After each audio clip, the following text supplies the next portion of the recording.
Certo, pessoal? Bem-vindos a mais uma aula. Eu sou o Christian e nessa aula a gente vai falar sobre as unidades de medida CSS, ou CSS Units em inglês. Eu tenho aqui já um documento com um título, um H3 aqui, um parágrafo, uma div, e dentro dessa div eu tenho outro parágrafo e coloquei aqui também nessa div uma classe aqui chamada container. Até aqui, sem nenhuma novidade, baseado no que a gente já viu. E no CSS existem diversas unidades de medida. E nesse vídeo aqui eu vou falar sobre as mais utilizadas, aquelas que provavelmente vão resolver quase todas, se não todas as suas necessidades. Eu vou criar aqui a nossa tag style aqui no topo, dentro da nossa tag head, e vou estilizar o nosso parágrafo. Vou abrir nosso bloco de declaração, e aqui dentro eu quero a propriedade font size, que vai alterar o tamanho da fonte desse elemento. E aqui como valor, a gente pode colocar as unidades de medida. Simplificando, elas são separadas em duas categorias, as unidades relativas e as absolutas. A primeira que a gente vai ver é o pixel, que é uma unidade absoluta. Eu quero aqui, por exemplo, 16 pixels. E atenção no momento que eu for salvar esse arquivo. Eu vou salvar.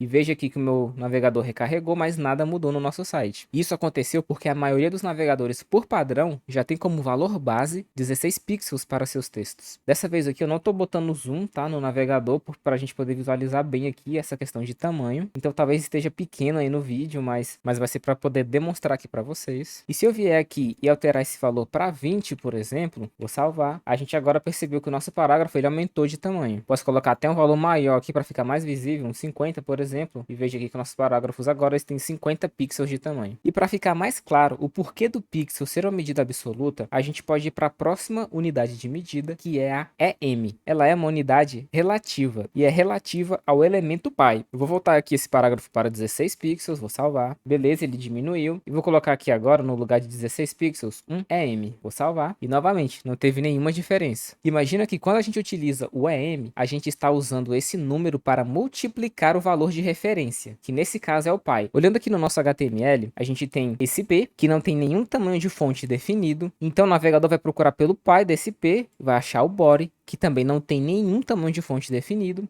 E por fim ele vai procurar aqui no HTML, e aí sim ele vai achar o tamanho de fonte padrão, que são os 16 pixels que a gente já falou anteriormente. Então basicamente seria 1 vezes 16, que daria os 16 pixels. Por isso que a gente não nota nenhuma diferença. Tanto que se eu vier aqui e colocar, por exemplo, 2am, agora eu tenho um parágrafo que é 2 vezes 16, ou seja, seria 32 pixels aqui agora nesse momento. Eu vou voltar aqui para 1am, e para a gente verificar se realmente é 16 pixels, eu vou vir aqui no Chrome, vou vir aqui nesses três pontinhos aqui em cima, vou vir aqui em Settings ou Configurações, se você estiver utilizando aí em português. Vou ter aqui o nosso menu de hambúrguer e vou vir aqui em aparência. Aqui eu tenho essa parte de customizar fontes. E veja que aqui eu tenho a fonte do meu navegador, esse font size. Se eu passo o mouse aqui em cima, a gente consegue visualizar ali o 16. Eu vou destacar essa aba aqui do meu navegador para a gente conseguir visualizar uma coisa bem legal. Agora ela está falando aqui 16 como valor, mas eu posso vir aqui e alterar o tamanho dessa fonte. E veja que conforme eu vou aumentando aqui, tanto o meu título quanto o meu parágrafo, eles vão aumentando o tamanho. Isso porque eu estou alterando os valores padrões do meu navegador. Se eu voltar aqui no nosso código e alterar aqui para 16 pixels, que é uma unidade absoluta, e salvar, você vai perceber que o meu título vai continuar mudando, mas o meu parágrafo agora ele não altera mais o tamanho, ele continua 16 pixels. E isso daqui pode atrapalhar na acessibilidade. As pessoas podem decidir aumentar o tamanho padrão da fonte por conta de alguma dificuldade ou deficiência visual. Então é interessante fazer com que seu site se adapte ao tamanho de fonte definida pelo usuário. Eu vou voltar aqui para 16 pixels para não ficar zoado, né, o nosso site aqui em meu navegador, beleza? Vou fechar essa aba aqui, vou também vir aqui e voltar esse valor aqui para um EM, mas eu também vou estilizar a nossa classe container. Então eu vou abrir um espaço aqui, vou estilizar a nossa classe container, e digamos que eu queira que o tamanho da fonte desse container aqui seja de 30 pixels, por exemplo. Vou salvar, e agora a gente já percebe aqui que o tamanho da fonte desse segundo parágrafo aumentou. Até aí tudo certo, o nosso parágrafo está herdando esse tamanho de fonte da nossa div. E eu vou vir aqui agora no nosso P também, e vou alterar aqui de 1 para 2am. Agora a gente vai perceber que esse parágrafo aqui, esse segundo parágrafo, ficou muito maior do que o primeiro parágrafo. E isso daqui aconteceu porque os dois estão herdando do elemento pi. No caso do primeiro parágrafo aqui, ele vai procurar novamente no body, não vai achar nenhum valor definido para o tamanho da fonte, então vai procurar no HTML e vai pegar o valor padrão que a gente já viu lá configurado no navegador. Já nesse outro caso aqui, ele vai procurar no pi, porque a gente colocou que todos os nossos p's eles são relativos ao pi, duas vezes relativos ao pi. Ele vai procurar aqui na nossa div container e dessa vez ele vai encontrar um tamanho de fonte que é de 30 pixels.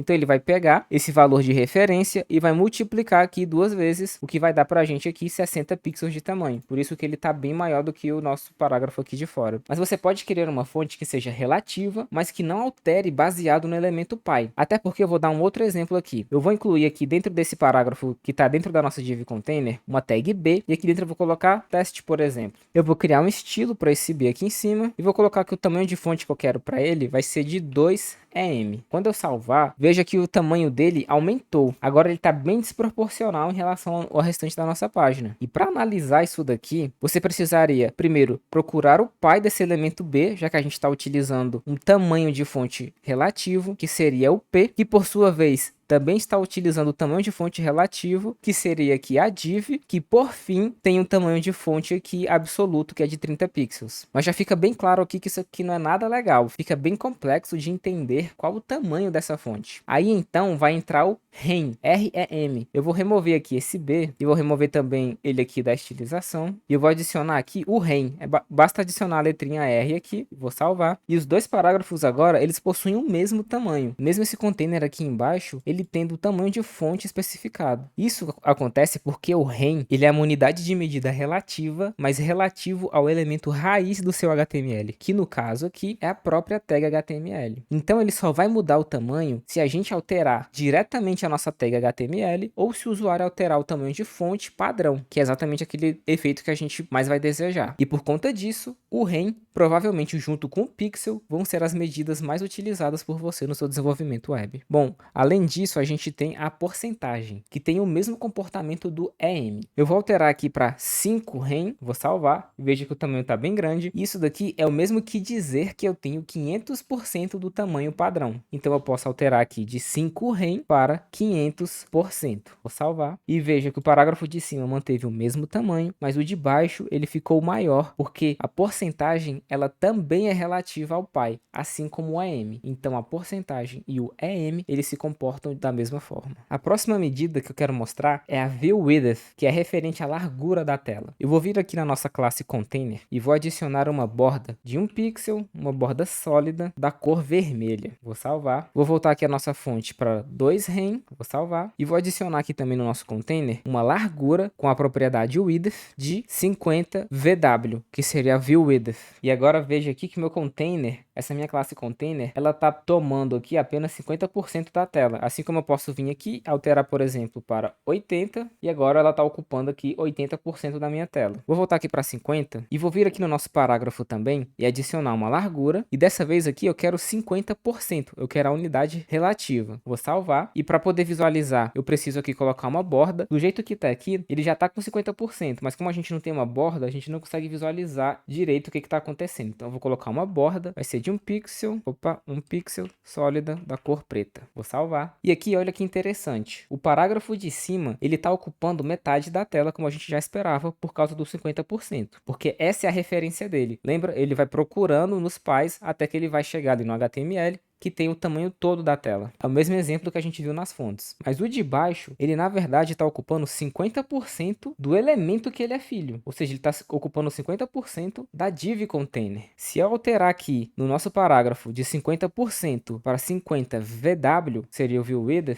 agora a gente percebe que todos eles têm o mesmo tamanho. Isso porque o view width é uma medida absoluta e, portanto, vai respeitar o valor aqui inserido, independente do valor do pi. Nós também vamos ter o view height, que é a mesma coisa do view width, mas para a altura da tela. Eu vou colocar aqui nesse container uma altura usando a propriedade height de 80 VH. Vou salvar. E agora o nosso container aqui está ocupando 80% do tamanho da tela. O que sobrou aqui foi basicamente o nosso parágrafo e o nosso título. Lembrando que ele vai ocupar exatamente o tamanho da tela. E por fim, a gente vai ter o CH. Dentro desse título aqui, eu vou colocar um Loren, utilizando aquela ajuda do VS Code. Vou escrever aqui Loren, dei o Enter, então ele criou um texto aqui para mim. E eu vou colocar a largura desse texto, vou criar aqui uma estilização para esse H3, uma largura de 60 CH. Isso daqui basicamente está querendo dizer que eu quero 60 caracteres de largura, no máximo. Dependendo da fonte que você estiver usando, isso não vai ser exato, porque essa unidade, ela representa a largura do caractere 0. É como se eles pegassem o número 0, medissem o tamanho dele e usassem isso para calcular. Basicamente aqui eu estou dizendo então que eu quero basicamente